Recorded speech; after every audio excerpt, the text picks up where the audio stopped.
Giuro che non mi ero accorto, non avevo pensato di questo, cosa posso disporre?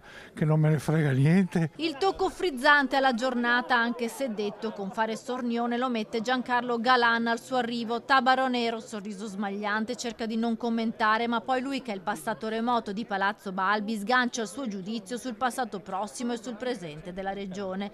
Se lei mi chiede se vedo una differenza fra Cindy Crawford e Elle Macpherson, ecco, posso parlare a lungo perché sono cose interessanti, belle da vedere. Qui cosa vuol che mi interessi? Non ho votato. Non ha votato alle No. regionali?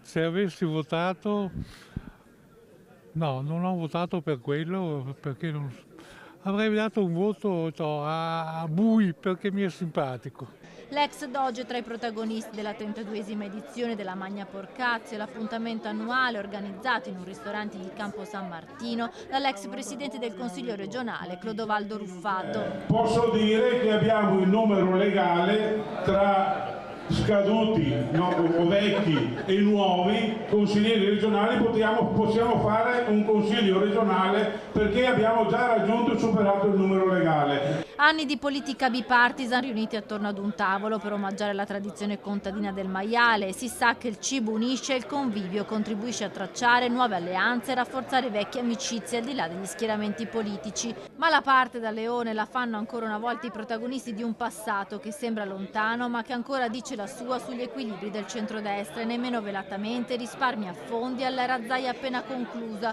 Galan, seduto allo stesso tavolo, ritrova il suo ex assessore Renato Chisso pronto a benedire il nuovo governatore Alberto Stefani. È un libro bianco dove si può scrivere di tutto, bellissimo, bellissima. È una liberazione, è una liberazione, è una liberazione da 15 anni di imperio. E Stefani e tutta la squadra sono persone importanti che possono riprendere il cammino del Veneto. Far sì che il Veneto riprenda il cammino. Tra un riso al tastasale e un assaggio di Martondè, inevitabili amarcord che vanno da destra a sinistra.